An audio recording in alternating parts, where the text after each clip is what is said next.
Donc moi, je vais vous présenter une initiative née d'une rencontre entre un bailleur social, l'OPH d'Aubervilliers, et une structure d'insertion, Pôle S. Donc je vais excuser Claude Sicard qui ne pouvait pas être présente aujourd'hui. Alors, je vais vous donner quelques mots sur l'association Pôle S rapidement. Donc on est un groupement associatif. On existe depuis 1987 au cœur d'un quartier politique de la ville qui s'appelle la Caravelle, dans les Hauts-de-Seine, qui avait fait l'objet d'une première réhabilitation dans les années 90. Et on s'est développé suite à cette réhabilitation. Et on est né d'une initiative d'un bailleur social du quartier également. Donc Pôle S aujourd'hui, c'est 4 associations. C'est 265 salariés en un dispositif d'insertion. Donc on a commencé sur des secteurs classiques d'insertion par l'activité économique et on a monté en 2009 un premier chantier gardien d'immeubles. On porte en 2025 10 chantiers sur l'Île-de-France, donc en gardien d'immeubles, assistante de vie aux familles, numérique par des écoles du web et des actions de médiation numérique. Et on est présent sur 8 territoires franciliens en pied d'immeuble. Donc notre objectif, c'est de répondre aux habitants des quartiers populaires et de leur apporter des perspectives d'emploi en lien avec les opportunités qu'on peut rencontrer sur ces territoires. Et on est également présent sur les quartiers nord de Marseille. Voilà. Donc l'école des gardiens d'immeubles est issue d'un partenariat entre Pôle S, donc une association, et l'OPH d'Aubervilliers. On est parti d'un constat, une difficulté de recrutement et de fidélisation difficile dans les quartiers populaires de gardiens d'immeubles. Un départ massif à la retraite prévu dans les effectifs de l'OPH. Et le deuxième postulat, c'est que dans nos quartiers, il y a quand même pas mal de personnes, de demandeurs d'emploi et d'habitants qui peuvent tout à fait accéder à ces emplois. Et la fonction de gardien d'immeuble, elle est plutôt connue dans les quartiers politiques de la ville. Et il y avait également un besoin de qualification pour ces mêmes habitants, pour un métier qui a beaucoup évolué depuis au fil des années, puisque le métier de gardien d'immeuble aujourd'hui, c'est plus le même qu'il y a une quarantaine d'années. Donc je ne vais pas vous représenter Pôle S. On porte depuis 2009 des écoles de gardiens et un chantier d'insertion gardien d'immeuble. On a formé plus de 250 salariés par ce biais-là.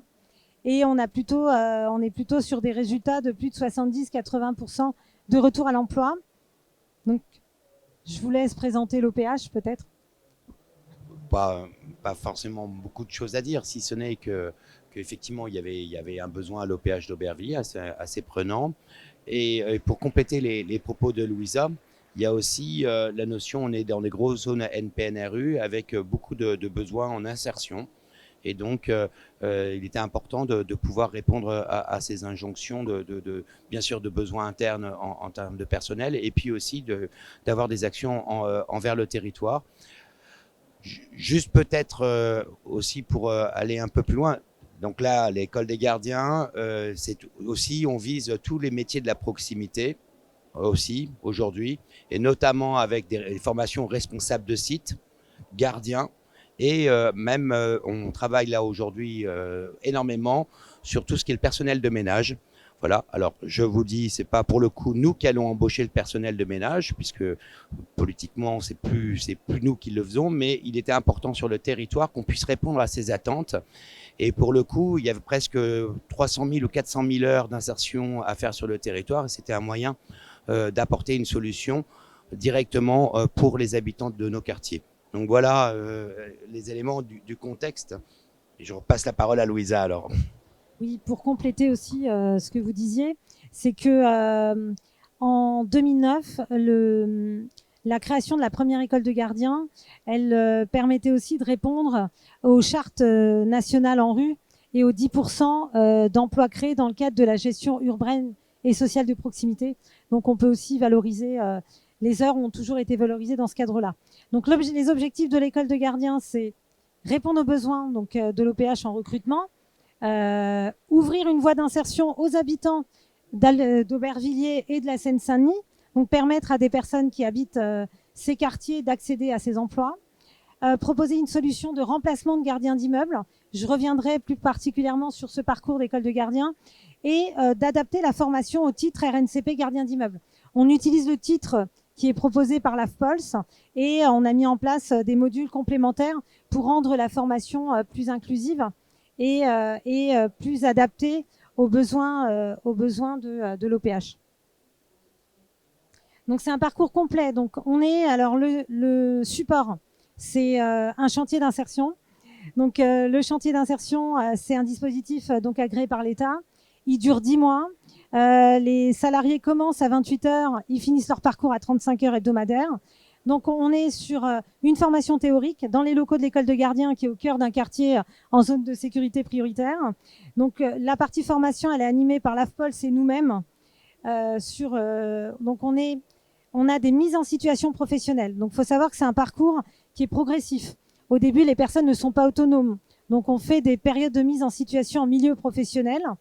Et ensuite, ils finissent le parcours au bout de 4 mois, ça dure 10 mois. Les 6 derniers mois, ils font des remplacements de gardiennage d'immeuble dès qu'ils sont autonomes. Donc il y a des évaluations qui se font tout au long de leur parcours et ils finissent, donc pendant tout le parcours, il y a également un accompagnement socio-professionnel, donc 2 entretiens mensuels et cet accompagnement-là va permettre de lever les freins à l'emploi et de préparer les intégrations futures au sein des offices HLM. Donc, on a à peu près 441 heures de formation en tout et on a adossé donc au titre RNCP proposé par l'AFPOLS un module qui est propre donc au POLES sur la médiation numérique, donc lutte contre la fracture numérique, en sachant qu'aujourd'hui les gardiens d'immeubles font leurs états des lieux sur des tablettes. On a également mis en place donc une sensibilisation d'une journée aux valeurs de la République et à la laïcité, puisque pour leur donner des fondamentaux en fonction du type d'employeur qui va les recruter derrière. Si on est sur des employeurs publics ou privés, c'est important. Donc, il y a des prestations de remplacement de gardiens, puisqu'au bout de 4 mois, ils sont autonomes. Donc, ils vont travailler directement sur site, toujours à l'OPH, et ils finissent leur parcours en passant leur titre professionnel. Donc, l'accompagnement socio-professionnel, c'est 2 entretiens individuels par mois. Alors, ce qu'il faut savoir, c'est que cet accompagnement-là se termine bien après le chantier. C'est un dispositif inclusif.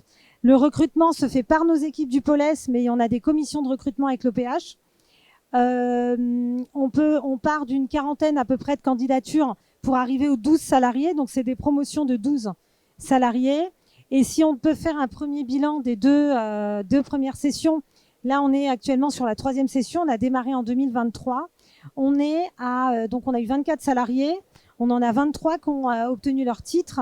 Et sur les 23, on en a une vingtaine qui ont eu une proposition d'emploi en CDD de plus de 6 mois ou en CDI au sein des équipes de l'OPH, qu'en a intégré une grande majorité. Donc, c'est plutôt un partenariat qui fonctionne bien. Merci à vous. Juste peut-être, Louisa, pour repréciser un point. Sur les sélections des candidats, on travaille aussi avec les missions locales, tous les dispositifs locaux, bien évidemment. C'est très important ce partenariat large au moment des embauches. 24 qui sont déjà sortis, 36 au global, et on pense continuer. L'un des points aussi fondamentaux de cette école des gardiens, c'est qu'ils sont adaptés directement à nos outils.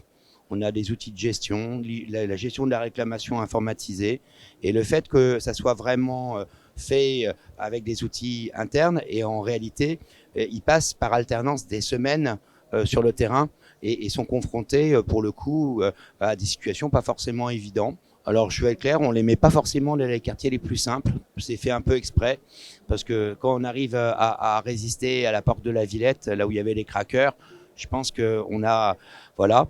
Et ce qui est très important aussi, et je précise juste ça, c'est que le fait que les gens soient issus des quartiers, ça veut dire que le cap, la fracture entre d'où ils viennent et ce qu'ils vivent n'est pas aussi énorme qu'il y paraît. Et donc, ça devient tout de suite beaucoup plus allant vers les locataires, parce que la distance n'est pas aussi importante. Donc, je crois que pour nous, côté OPH d'Aubervilliers, cet exemple est très important, il nous apporte beaucoup, on continue.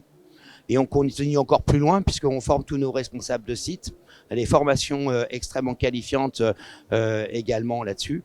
Et je pense que l'office d'Aubervilliers, qui était une vieille dame de 100 ans, Elle avait besoin d'amener de la formation au personnel. C'était indispensable. On parlait de fracture numérique, mais pouvoir avoir accès aux nouveaux outils informatiques, c'est pas aussi simple qu'il y paraît. Moi, je vois que mon fils, il programme mieux la télé que moi. Et donc, c'est des points là-dessus qui sont importants. Donc voilà, merci en tous les cas à Paulès, parce qu'ils ont apporté toute l'ingénierie qui était nécessaire. Et nous, ça permet aussi de prendre distance avec les stagiaires et d'avoir un moment d'une césure entre le moment où ils sont en formation et le moment où on les passe. Donc voilà, merci. Je voudrais juste ajouter qu'on a, sur la première session, on en a 2 qui vont passer responsable de site, du coup 2 ans après, ce qui est pas mal.